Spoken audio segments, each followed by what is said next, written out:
안녕하세요. 커피앤톡입니다. 오늘도 와주셔서 감사드리고요. 바로 사연 읽어보겠습니다. 안녕하세요. 인연이라는 것이 정말 있기는 한가 보다라는 걸 딱 한 번 경험해 본 적이 있어요. 바로 남편과의 관계 덕인데요. 처음 제가 남편과 연이 닿은 것은 대학 선후배 사이로 시작이었어요. 같은 과를 나와 저희가 연애하는 동안 말도 많고 탈도 많았죠. 그런 청춘 시절을 보내고 남편은 자신이 원하는 직장에서 저도 제가 원하는 꿈을 향해 열심히 사느라 서서히 멀어져 갔어요. 그렇게 제 첫사랑이던 그이와 헤어지고 가볍게 연애는 몇 번 했지만 남편에게 쏟았던 사랑만큼은 쉽지가 않더라고요. 그래서 나중에는 그 가벼운 연애마저 시간 낭비처럼 느껴져 한동안 제 삶에 온전히 집중하며 지냈어요.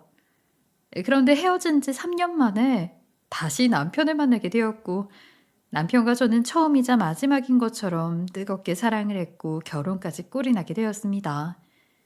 남편은 남동생이 한 명 있었어요. 소탈한 성격이고 외모도 좋아 늘 인기가 많았죠.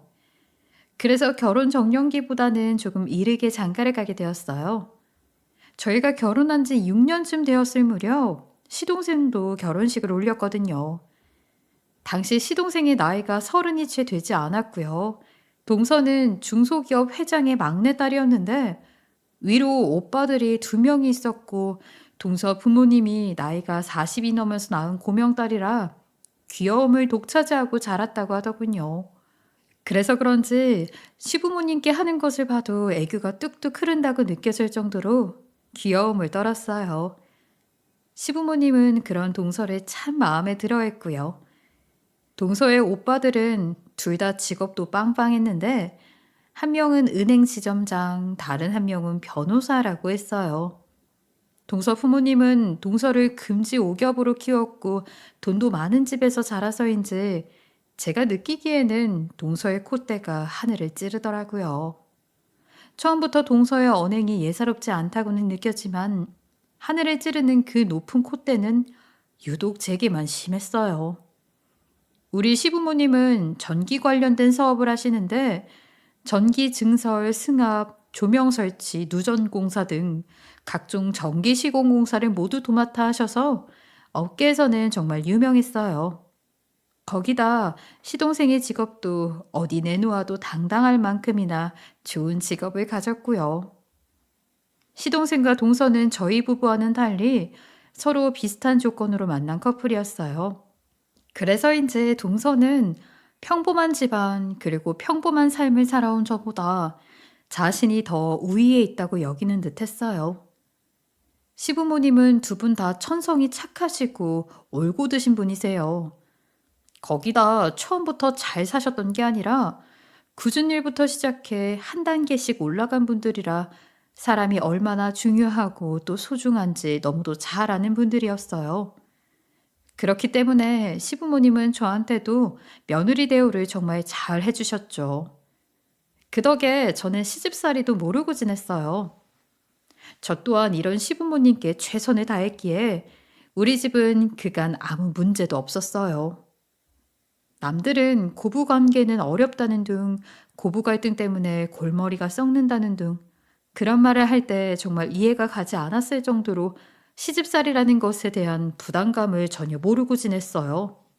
하지만 모든 건 동서가 들어오면서부터 차츰차츰 달라지기 시작했어요. 동서는 시동생과 결혼 얘기가 오가기 전인 연애 시절 때부터 시댁에 자주 들락날락했어요. 하지만 그때는 제가 색안경을 낀 채 동서를 바라보기 때문에 저를 대하는 동서의 행동에 날이 서 있다고 생각했어요. 하지만 그것도 아주 잠깐이었죠. 제가 색안경을 껴서 그렇게 느낀 게 아니라 그저 동서가 저를 무시하는 행동을 하고 있던 게 맞았던 거죠. 시부모님 앞에서는 정말 천사가 따로 없었어요. 정작 뒤에서는 저를 대놓고가 아닌 은근히 무시하기 일쑤였어요. 대놓고 무시를 당하면 다른 사람들 눈에 띄거나 그러지 않더라도 윗사람으로서 딱 잘라 이야기할 텐데 은근히 무시하는 거라 콕 집어 뭐라고 하지도 못하는 애매한 상황이었죠. 한 번은 남편에게 동서가 무시하던 것에 대해 이야기를 털어놓은 적이 있어요. 하지만 남편은 제게 기분 나쁘게 생각하면 한없이 기분이 나쁘겠지만 굳이 따져 물을 만큼의 문제도 아니고 이런 걸로 가타부타 말이 나와 좋은 것도 없고 제가 좀 예민했던 것일 수도 있으니 너무 마음에 담아두지 말라고 말할 뿐이었죠. 네, 저도 그렇게 여러 번 참아오다 진중하게 털어놓은 이야기였는데 당한 사람만 안다고 남편은 저를 더 이해하지 못하더군요. 뭐 예상은 했지만 막상 제가 예민하게 받아들이는 거일 수도 있다고 말을 하니 남편에게 서운함까지 되더라고요. 그리고 동서는 남편에게도 참 살갑게 잘했기 때문에 남편에게 비추는 동서는 좋은 사람이었던 거예요. 그러니 제가 예민해져 보였고 아직 진짜 가족도 아닌데 괜히 깐깐한 형님 역할을 하려는 것처럼 보였을지도요. 그런데 동서는 가볍게 무시하는 걸로 끝나지 않았어요. 무슨 날이라고 선물을 사오더라도 꼭 제 선물은 쓸데없는 걸 주며 저를 뒤에서 있는 대로 짓밟았죠. 참, 이런 걸 더럽고 치사해서 말을 꺼내는 것도 괜히 창피하지만 가족들이 동서가 사온 선물에 감탄하며 모두 기뻐할 때 제게는 상품권이라며 백화점 봉투에 상품권을 담아서 주곤 했어요. 그러면서 가족들 앞에서는 제 취향을 잘 알지 못해 상품권으로 선물을 대신한다며 수줍게 웃곤 했습니다. 그런 가족들은 그런 동서에게 생각이 깊다면서 제가 가장 좋겠다며 이렇게 동서가 쇼핑할 기회까지 선물한 셈 아니냐며 웃었어요.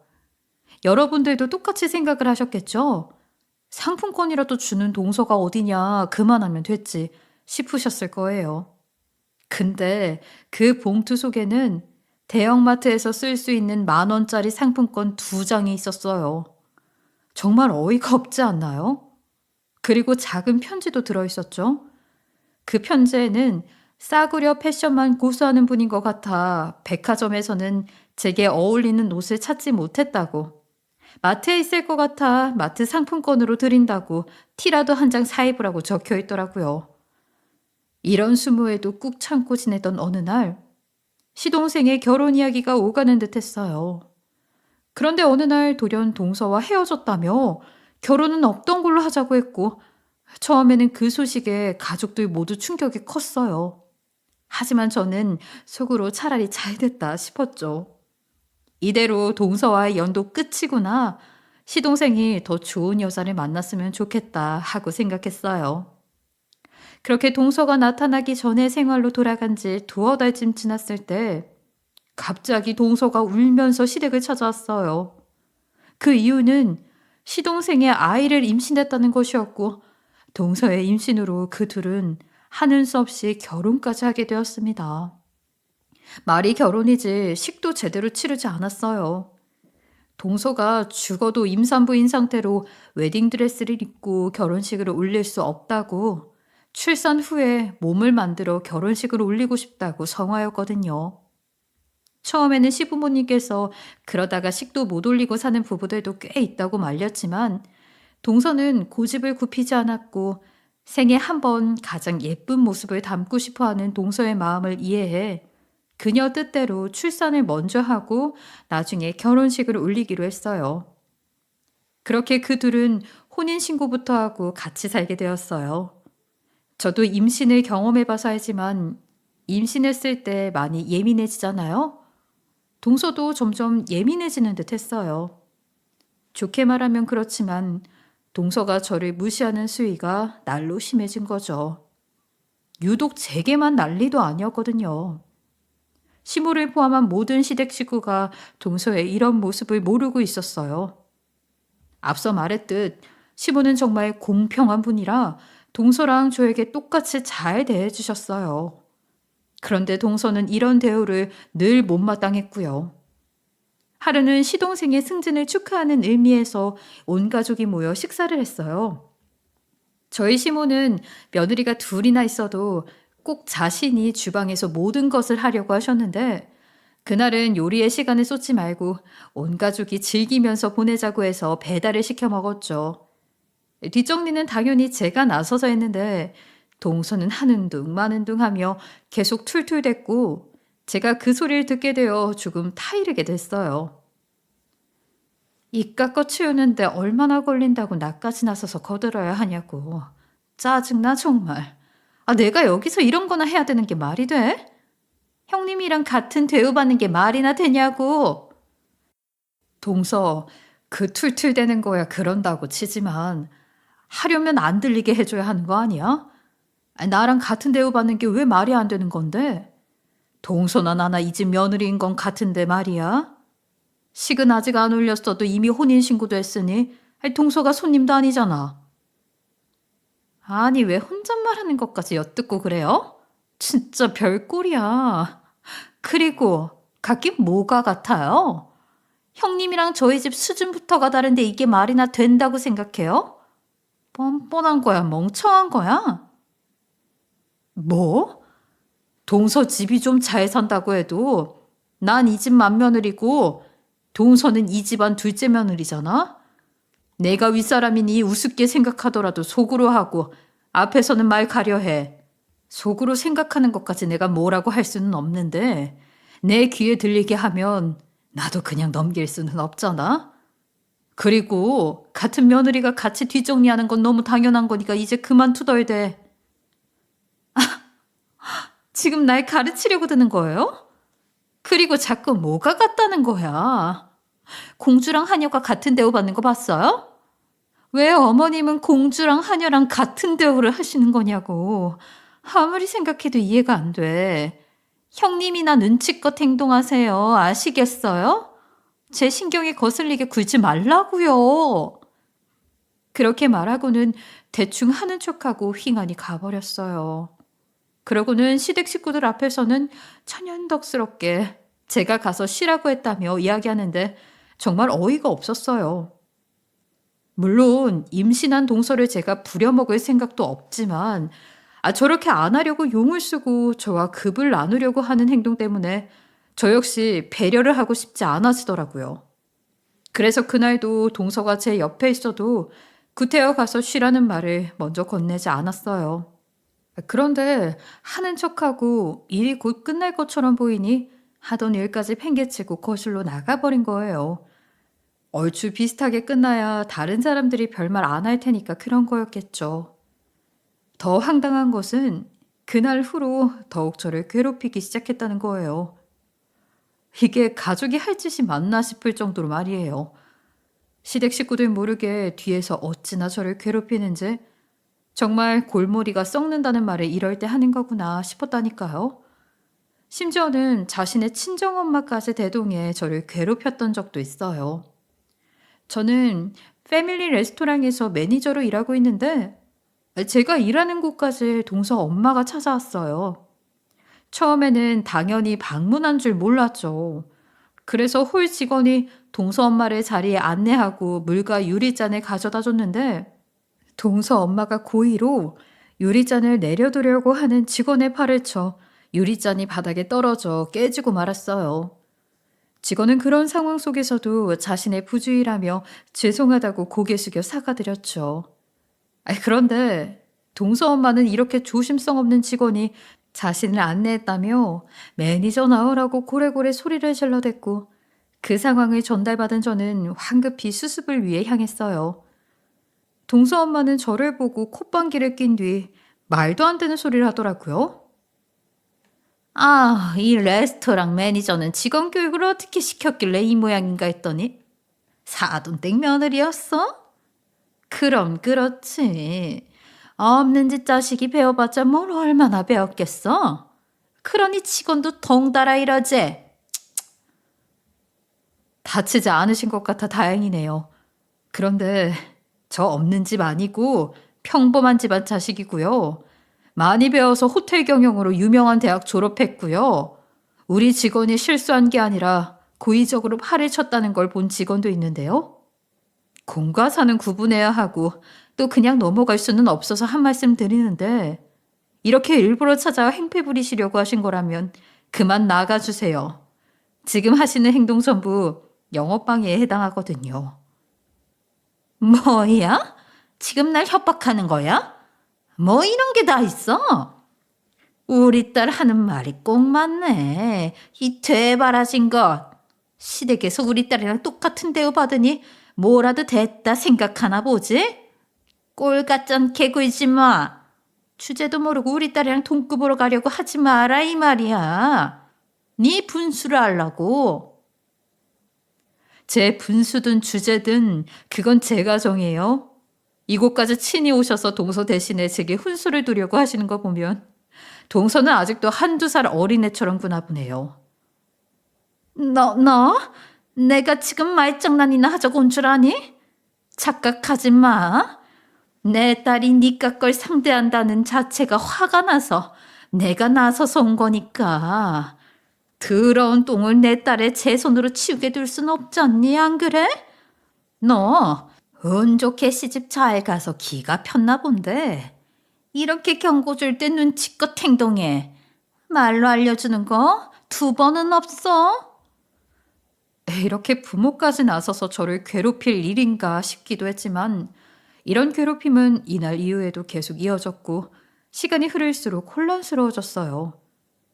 공과 사를 구분하지 못하는 동서와 그녀의 엄마 때문에 일하는 것에도 지장을 받기 시작했고 레스토랑 내에서도 저에 대한 안 좋은 말들이 나오기 시작했고 구설수에 올라 그렇게 좋아하던 일임에도 점점 숨이 막히더라고요. 그렇게 제 평범한 일상에 금이 갔지만 속수무책으로 당하는 수밖에 없었어요. 제 말을 믿어줄 사람은 그 누구도 없었으니까요. 그렇게 지내다 보니 어느 순간부터는 사람이 점점 위축되어 갔고 또 무서워지더라고요. 그래서 제가 정말 굽히고 살아야 하나 하는 생각까지 들었어요. 그러다 보니 저는 최대한 동서랑 마주치지 않으려고 했고 시댁 가는 것도 일부러 피하게 됐어요. 마주치면 또 어떤 일을 겪게 될지 가늠이 되지 않았거든요. 사람이 피폐해진다는 걸 스스로가 느끼기 시작하니까 평소라면 몰랐을 그런 복잡한 감정들이 걷잡을 수 없이 커져서 어떻게 대처해야 하는지도 모르겠더라고요. 거기다가 자꾸 시댁 방문을 피하고 연락도 잘 안 하려고 하는 저에 대해 오해가 하나둘 늘어갔고 시부모님과 남편은 제가 변했다고 생각하기 시작했어요. 동서 한 명 때문에 이 모든 게 엉망이 되어버렸어요. 친정에도 터놓고 이야기할 수는 없잖아요. 동서에게 괴롭힘을 당하고 있다고 어린애처럼 투정 부릴 수는 없으니까요. 이 모든 상황을 즐기는 사람은 동서 한 명뿐이었어요. 시모는 제가 변한 것에 대해 실망과 걱정의 감정을 함께 느껴 몇 번이고 제게 연락을 해왔었어요. 그런데 저는 뭐라고 말을 해야 할지 갈피가 서지 않아 얼버무리기 일쑤였죠. 그러다 보니 저를 향한 걱정이 더 큰 실망이 되었고 저는 그걸 알면서도 넋놓고 있을 수밖에 없었어요. 동서는 자신의 계획대로 되어가니 신이 났는지 시모에게 제 험담까지 했더군요.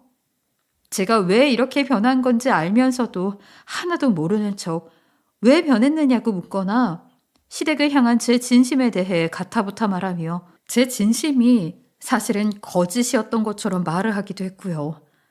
어이없는 것은 자신을 향한 제 감정을 찌어내며 시모에게 말해 저를 정말 나쁜 사람으로 만들어가고 있었다는 거예요. 남편이 있던 없던 아랑곳하지 않고 그런 짓을 벌인 탓에 남편을 통해 듣게 되었고요. 제가 들은 것 중 가장 황당한 것은 제가 자신을 질투하고 미워한다는 이야기였어요. 이게 다 말이나 되는 건가요? 자신이 벌인 판에 혼자 북치고 장구치고 다 하는 동서의 모습에 혀를 내둘렀습니다. 물론 동서의 이런 괴롭힘에 대해 남편이나 시부모에게 말을 해보지 그랬냐 생각을 하실 것 같아요. 그런데 앞서 말했듯 남편은 착하고 성격 좋은 동서에게 이미 넘어가 제 말은 듣지도 않고 제가 하는 말은 여자들끼리 하는 일종의 질투로 치부했기에 더 이상 말을 꺼낼 수가 없었어요. 아무리 부부 사이라고 해도 자존심이 상하더라고요. 그리고 시부모에게 말하지 못했던 건 이와 비슷한 이유 때문이었어요. 시부모에게 달려가 동서가 절 괴롭혀요. 동서 좀 혼내주세요. 라고 하기가 좀 그렇잖아요. 그렇게 말을 하는 사람들도 물론 있겠죠. 하지만 제 성격이 그러지 못하다 보니 때를 놓쳐버려 이런 상황까지 온 겁니다. 이런 상황들이 점점 더 쌓이면서 동서의 말을 철석같이 믿을 수 있도록 돌아갔고, 나중에는 정말 저는 시댁 식구들 사이에서 나쁜 사람으로 시정사실화가 되어 있었어요. 그러다 보니 더욱 시댁을 가지 않게 되었고, 오해라는 늪이 끝도 없이 파고들어 되돌릴 수 없는 상황까지 이르게 된 것이었어요. 그러던 어느 날, 저희 친정집에 생각지도 못한 일이 생겼어요. 이건 마치 로또 당첨과도 같은 어마어마한 일이었죠. 우리 친정아버지가 60년 넘게 모르고 살았던 출생의 비밀이 밝혀졌던 것인데, 그 출생의 비밀 덕에 아버지의 말년 인생에 꽃길이 펼쳐지게 된 거예요. 사실 아버지는 4살 때 입양이 되었어요. 그 시절에는 부모가 가난하면 자식 보내는 경우가 왕왕 있었나 봐요. 그렇기 때문에 저희 친정 식구 모두 친조부모가 가난으로 허덕이던 탓에 아버지를 입양 보냈다고 그렇게 알고 여태 살았어요. 그래서 가끔 이런 이야기가 나왔을 때마다 어떻게 가난하다고 자식을 다른 집에 입양을 보낼 수 있냐고 흉을 보기도 했었죠. 그런데 사실은 그게 아니었어요. 알고 보니 저희 아버지의 친부모가 가난해서 아버지를 입양한 게 아니라 아버지를 도둑 맞아 어쩔 수 없이 입양되게 되었던 거더라고요. 이게 무슨 출생의 비밀이냐 하시겠죠. 비밀은 지금부터예요. 아버지의 친부모님, 그러니까 제게 친조부모님이 마을의 유지일 정도로 어마어마한 재력가였고, 그 재력가 집안의 맏아들이 바로 제 아버지였던 겁니다. 그런데 누군가 그런 아버지를 훔쳐가 버린 거예요. 그런 아버지를 장장 66년 만에 친조부모님이 찾아내 아버지에게 연락을 주었던 거예요. 본인들이 돌아가시기 전에 친자식인 저희 아버지에게 재산 분할을 꼭 해주고 싶다며 아버지를 정말 어렵게 전직 형사까지 고용해 찾아냈던 것이었어요. 물론 그 전에도 아버지를 찾기 위해 동분서주에 가며 여러 번 시도했지만 당시 인상착의가 비슷했던 다른 사람들을 데리고 와서 오랜 시간 동안 찾지 못하는 거면 자신들이 모르는 다른 사정이 생긴 것은 아닐까 하고 한동안 포기하셨었다고 하더라고요. 그런데 다시 아버지를 찾아 나선 것은 자신들의 앞날이 얼마 남지 않았다는 것을 직감하고 마지막이라고 여기며 지푸라기 잡는 심정으로 다시 한번 찾아 나서게 됐고, 놀랍게도 이번엔 정말 찾게 된 겁니다.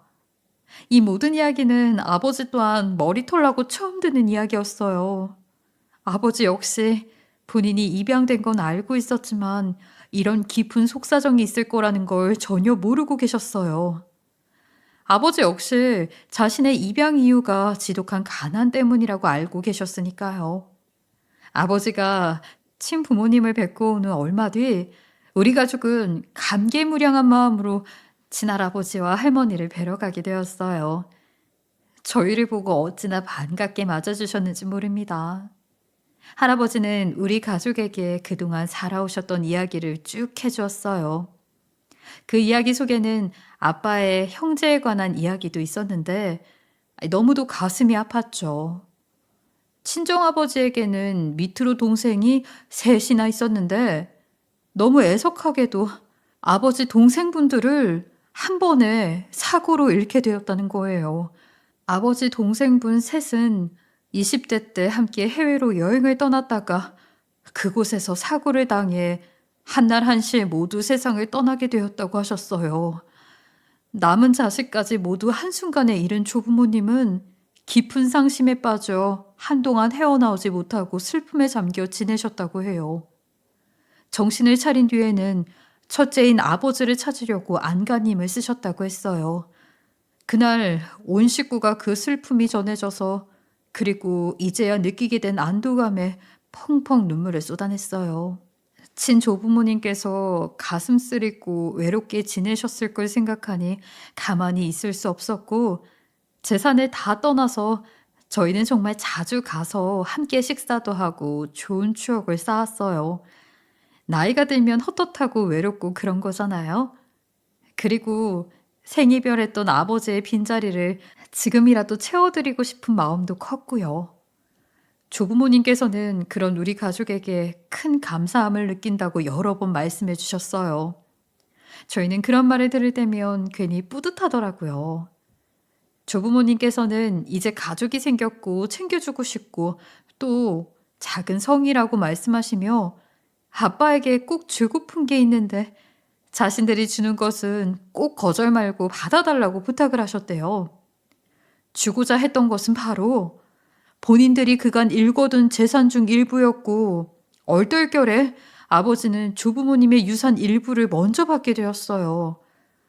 거기다 할아버지께서 오랫동안 운영해 오시던 사업까지 받게 되었죠. 할아버지는 지금의 사업은 뒷방 늙은이인 자신보다 건재한 아버지가 관리해주면 좋겠다며 아버지께 넘겨주신 거예요. 하지만 아버지는 사업이라는 걸 해본 적이 없기에 경영은 전문 경영인을 뽑아서 계속 운영하는 걸로 했죠. 할아버지도 이제 아버지가 도맡아줄 사업이니 좋은 방향이라면 뭐든 찬성한다고 해주셨고요. 정말 이 모든 일이 너무도 눈 깜짝할 새에 일어났어요. 그래서 정신이 하나도 없었어요. 저희는 그저 아버지의 친부모님을 더는 외롭지 않게 보살피고자 했던 것인데 그것에 대한 보답을 생각지도 못한 빠른 시일 내에 받게 되었으니까요. 그러다 보니 이 상황을 저희 시댁 식구들에게 말할 그럴 정신도 없었어요. 그러는 사이 혼전 임신으로 미뤄왔던 시동생의 결혼식이 코앞으로 다가왔어요. 우리 친정 식구들도 모두 초대를 받아 함께 참석하게 되었어요. 동서는 제일 좋은 호텔에서 결혼식을 올렸고 최고급 웨딩드레스를 입었어요. 동서는 결혼식 준비 내내 자신과 자기 부모님의 체면이 있으니 그것에 걸맞는 결혼식을 올려야 한다고 말하더니 정말 어마어마하게 호화스러운 예식이 아닐 수 없었어요. 아무리 저를 무시하고 그런 수모를 겪게 했어도 대외적으론 아무도 모르기도 하고 이미 가족이 된 사이에 신부 대기실을 아예 안 들어갈 수도 없는 노릇이고 또 시동생이 제게 경험도 있으니 동서를 가서 조금만 도와달라고 부탁했기에 차마 거절할 수 없어 신부 대기실에 들어갔어요. 그때가 부케 전달이 조금 늦어져 시동생이 걱정하던 차였는데 딱 제가 동서에게 가려고 할 때 마침 도착해서 제가 전해주게 되었어요. 그래서 신부 대기실에 들어가 부케를 전해주기 위해 동서에게 가까이 다가갔는데 그러다 실수로 동서의 드레스 끝자락을 밟고 말았어요. 그런데 그걸 본 동서는 갑자기 흥분하며 제 얼굴을 세게 밀치며 고래고래 고함을 질러댔죠. 지금 뭐 하는 짓이야? 이게 얼마짜린 줄 알아? 아냐고. 초대하지도 않은 사람이 와서 왜 제라를 하고 있지? 미안해 동서. 이거 부케 전해주려다가 그만. 실수했다. 천것들 출입 금지시키라니까 왜 여기 와 있는 거야? 형님, 미안해요? 미안하면 지금 내 앞에서 무릎 꿇고 앉아서 드레스 깨끗하게 닦아놔요. 지금 당장 당신이 수습하란 말이야. 동서가 닦으라는 드레스에는 제 신발 자국은 찾아볼 수도 없을 만큼 깨끗했어요. 그래도 제가 실수한 것은 맞아서 사과했는데 천것들이라며 난리를 치는 겁니다. 하필이면 이 타이밍에 신부 대기실에는 저와 동서밖에 없었던 터라 아무도 이 장면을 보지 못했어요. 저는 말 같지도 않은 소리에 화가 나 동서를 향해 소리쳤어요. 지금 나한테 천것이라고 했어? 그리고 내가 동서 앞에 무릎을 왜 꿇어? 눈이 있으면 좀 보고나 말해. 내 발자국이 어디에 새겨져 있는데 닦으라는 거야? 동서 눈에만 보이는 그 발자국 어디에 있느냐고. 눈에 안 보이면 보일 때까지 찾아서 닦아. 감히 니까지 것은 죽을 때까지 한 번도 입어보지 못할 그런 드레스라고 이게. 그러니까 무릎을 꿇든 머리에 바닥을 박든 보일 때까지 내 앞에서 조아리고 찾아서 닦아내라고. 내가 왜 그래야 하는데? 네가 말하는 이 고가의 드레스 결국 대여 아닌가? 돈 주고는 살 엄두가 안 나서 동서도 대여한 거잖아. 누가 보면 돈 주고 산 네 소유 드레스인 줄 알겠다. 우리나라 말은 아 다르고 어 다르니까 명확하게 말해야지. 동서에 두서 없는 말 때문에 오해할 뻔했잖아? 야, 신성한 내 결혼식을 망치려고 작정했어? 나가, 당장 나가. 예식장 밖으로 꺼지라고. 천하디천한 네 가족 중 너를 포함한 그 누구도 내 결혼식에 팔 붙일 생각하지 마. 나라고 뭐 와서 축하해주고 싶었겠니? 사람 일상을 송두리째 엉망으로 만든 년 결혼식인데 그래도 어쩌니 엄연히 네 윗사람이니까 참여하는 수밖에. 네 영악함이 만천하에 들통나기 싫으면 이 자리에 내가 있어야 하는 걸. 보기 싫다고 안 보고 살아도 되는 그런 관계 아니잖아. 그리고 너네 집 돈도 많다며. 그래서 나 여태 무시하고 괴롭힌 거잖아. 그러니까 내 발자국 하나쯤 그 드레스에 찍혀도 괜찮지 않니? 네 엄마한테 사주라고 해. 이깟 드레스 하나쯤이야 사주지 않겠니? 제 말을 마지막으로 신부 대기실에는 하객들이 몰려들어왔어요. 울그락불그락해진 동서는 급히 표정 관리를 하느라 애를 먹었죠. 저는 간만에 통쾌한 마음으로 그곳에서 나왔어요. 그 뒤로 하객들과 인사를 나누는 것에 한창이었는데 뒤늦게 제 친정 식구들이 로비로 들어섰어요. 시부모님은 저희 부모님을 금세 알아보고 가서 맞이하는 것에 여념이 없었죠. 그런데 저희 부모님을 본 동선의 부모님 표정이 좀 이상했어요. 그러다 저희 친정 아버지와 눈을 마주치자 불이 나게 달려와 어쩔 줄을 몰라 하며 인사를 올리는 거예요. 그 모습이 의아해 인사가 끝낸 뒤 아버지에게 물어봤더니 아주 통쾌한 대답을 해주더군요. 세상에, 동선의 부모님이 운영하는 회사와 우리 할아버지 회사가 일종의 가까 을의 관계였어요. 말이 좋아 협력업체라곤 하지만 할아버지 회사에서 동서 아버지 회사에게 일감을 주는 형식이었던 거죠. 그래서 할아버지 회사의 주주가 바뀌었다는 소식을 듣고서 동서 아버지가 우리 아버지에게 일전에 인사를 하러 왔고 그렇게 서로 얼굴을 튀게 되었어요. 저는 그 사실을 알고 아주 재미있는 일을 만들 수 있겠구나 하는 생각이 들었어요. 여태 참으며 버텨왔는데 동서만 영악하라는 법 있나요? 저도 다 알지만 모르는 척 영악하게 나가보자 싶더라고요. 동서의 엄마는 자신의 회사의 갑이 제 아버지라는 사실을 알고는 얼굴이 사색이 되었어요. 저는 그런 동서의 엄마를 보고 환한 미소를 지어주었고요. 그리고 딱 그 타이밍에 동서의 아버지가 자신의 딸도 소개해주겠다며 제 아버지를 모시고 신부 대기실로 향하는 거예요. 저는 아버지의 뒤를 따랐죠. 신부 대기실에 들어가 동서의 아버지가 자신의 회사와 협력업체인 회장님이라며 친정아버지를 소개했고 동서는 아주 상냥한 표정으로 인사를 하더군요. 아버지는 그런 동서에게 한없이 인자한 미소를 띄우며 저를 자신의 곁에 바짝 두더니 집에서도 맞이인데 맏며느리까지 되어서 늘 걱정이 많다며 저를 잘 챙겨주라며 부탁을 하는데 그 말을 듣고는 일순간 동서의 표정이 굳어지며 하얀 얼굴이 하얗다 못해 창백해지더라고요. 그러고는 저를 흔들리는 눈빛으로 바라보는데 어찌나 그 모습이 우습고 또 통쾌했는지 모릅니다. 동서의 엄마와 동서는 결혼식 내내 몸 마려운 개처럼 진땀을 빼며 제 눈치를 보더라고요. 저는 그들의 행동만으로도 상황이 제대로 역전되었다는 것을 느꼈어요. 저는 온 가족이 있는 앞에서 그간 동서와 그녀의 엄마가 제가 한 짓을 모두 밝혀야겠다고 마음먹었어요. 그래서 패백실에 모여 한참 시동생과 동서가 패백을 드리는 것이 마무리될 때까지 기다렸죠. 패백을 마치고 온 가족이 그곳을 나오려는 모습이 보이자 저는 모두에게 드릴 말씀이 있다고 말하며 그들의 걸음을 붙잡았어요. 저는 친정부모님도 곧 오시니 잠시만 기다려달라 부탁했고 잠시 뒤 부모님께서도 도착했어요. 제가 온 가족 앞에서 말문을 열려고 하는 찰나에 동서의 엄마가 먼저 나서서 선수를 치더군요. 생각 깊은 사돈댁 며느리가 온 가족이 모여 이렇게라도 자리를 마련하고 싶었나 봐요.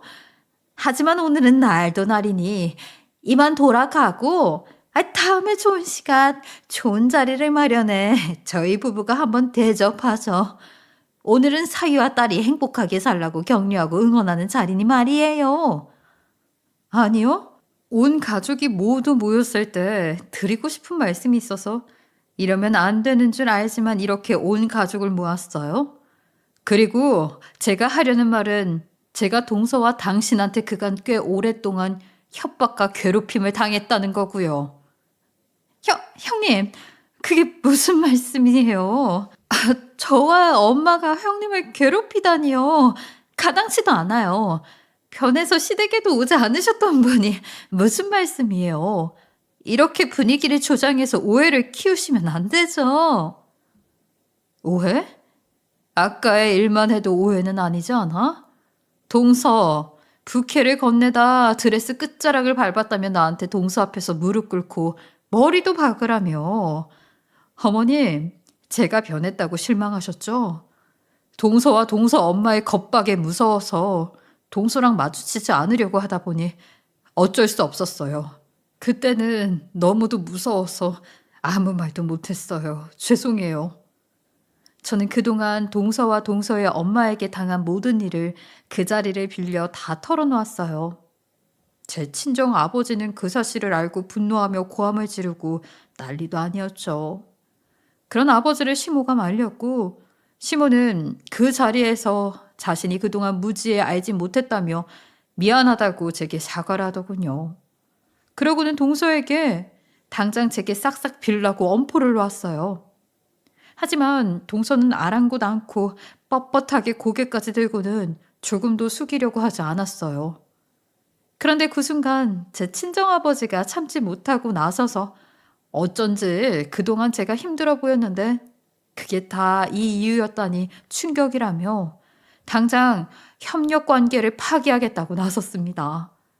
그제야 동서는 상황 파악을 했고 잔뜩 겁에 질린 얼굴로 눈물까지 뚝뚝 흘리며 제 앞에 무릎을 꿇고 앉아 고개를 숙인 채 자신의 어리석은 언행을 사과하기 시작했어요.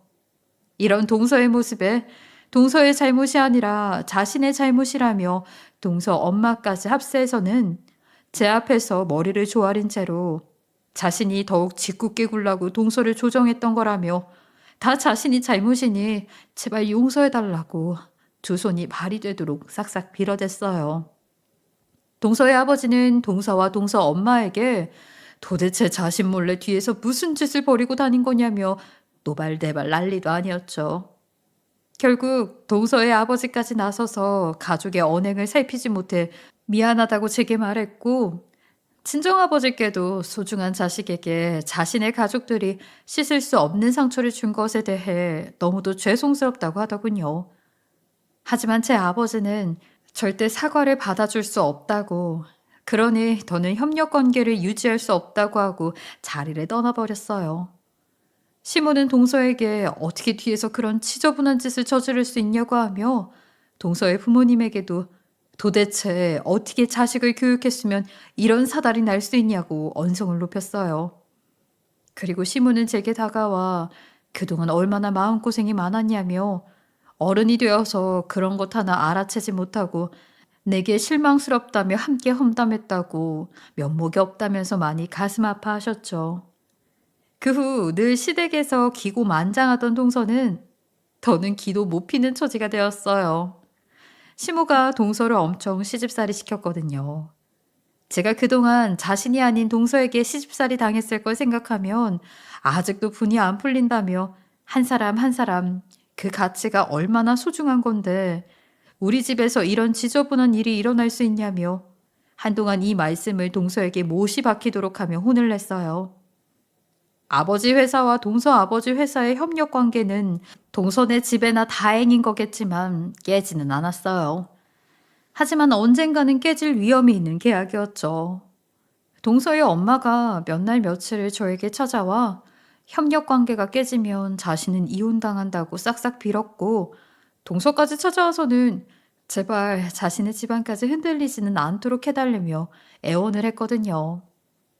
처음에는 그러거나 말거나 싶었지만 저는 동서만큼 영악한 사람은 되지 못하나 봅니다.